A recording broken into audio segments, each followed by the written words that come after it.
મિત્રો, કાજુ ગાંઠિયાનું શાક કઈ રીતે બને ને શું શું તૈયારી કરવી પડે એ આ વિડીયો એન્ડ સુધી જોજો એટલે તમને બધી ખ્યાલ આવી જશે. ને કાજુ ગાંઠિયાનું શાક જનરલી 5 મિનિટમાં તૈયાર થઈ જાય. મિત્રો, આજે હું પહેલી વખત સબ્જી બનાવી રહ્યો છું પણ ગાંઠિયાની. હું ભાવનગરી ગાંઠિયા, ગોપાલના ગાંઠિયાનું શાક બનાવીશ. આ મારી રેસીપી માટે મેં ટમાટર સુધારી લીધા છે, કાંદા, લસણ અને મસાલો બધો મેં ગ્રેવી કરી નાખ્યો છે. અને હવે તેલમાં હું તડકો મારીશ, રાઈ અને આખું જીરું. પહેલી વખત શાક બનાવી રહ્યો છું, એ બી ભાવનગરી ગાંઠિયાનું.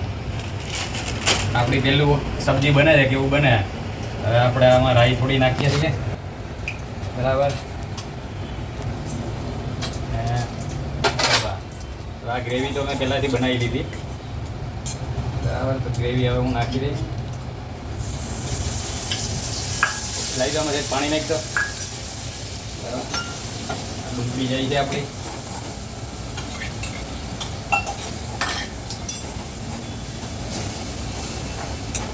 હવે આપણું આ થશે લસણ.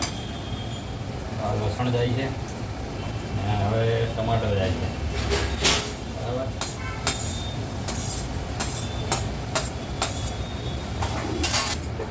હજી થોડું પેલું નાખવું પડશે, પાણી.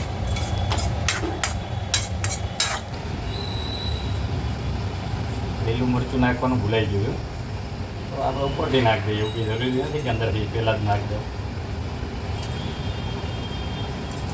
શાક બનાવવામાં કંઈ હોય નહીં, તો તમે કહેતા શાક તમે ના આવડે એટલે મેં કીધું હાલો આજે આપણે બનાવી દઈએ. હવે આને થોડી વાર આપણે ચડવા દેવું, 5 મિનિટ. આમાં કંઈ વધારે આ શાકમાં વાર લાગે નહીં, 5 મિનિટ ચડવા દઈએ. હવે મિત્રો 5 મિનિટ થઈ ગઈ છે, તો આપણે જોઈ લઈએ કે હા સુગંધ એકદમ મસ્ત આવી રહી છે, ગ્રેવી મસ્ત બની ગઈ છે. હવે આમાં હું થોડું નાખીશ પાણી.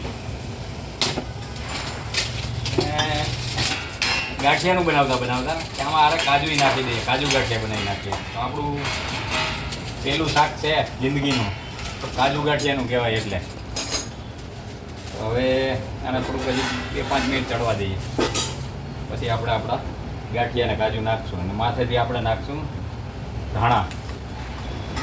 તો મિત્રો, હવે અમારા ગ્રેવીમાં જાય છે કાજુ. આપણે કાજુ બહુ નહીં નાખતા, આપણે ગાંઠિયાનું જ શાક બનાવવાનું હતું. પણ આ તો સડનલી નક્કી કર્યું કે આપણે હારે કાજુ થોડા નાખી દઈએ, એટલે કાજુ ગાંઠિયા થઈ ગયા. તો હવે આપણા ગાંઠિયા છેલ્લે જાય છે ગ્રેવીમાં.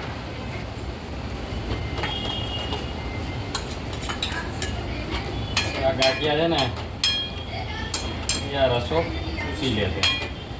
પછી છેલ્લે આપણે ઉપરથી નાખશું મસાલો, ધાણા. ચલો, હવે આપણું શાક થઈ ગયું છે તૈયાર. હવે આપણે ઉપરથી નાખી દઈશું મસાલો, ધાણા. હવે તમને છેલ્લે થોડી વાર પછી ટેસ્ટ તો બનશે. અત્યારે જમવા ટાણે તમને ટેસ્ટ બતાવું કેવો છે.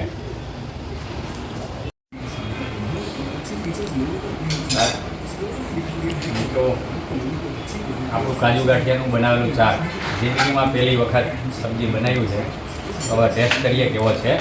જોઈ શકો છો તમે, એકદમ મસ્ત દેખાય છે, એકદમ પરફેક્ટ બન્યું છે. કેમ કે એકદમ પરફેક્ટ બન્યું. તું બનાવે એના કરતાં બી મસ્ત. તો રોજ તમે બનાવજો. બાકી આ આપણું આજનું ભોજન છે. ચાલો.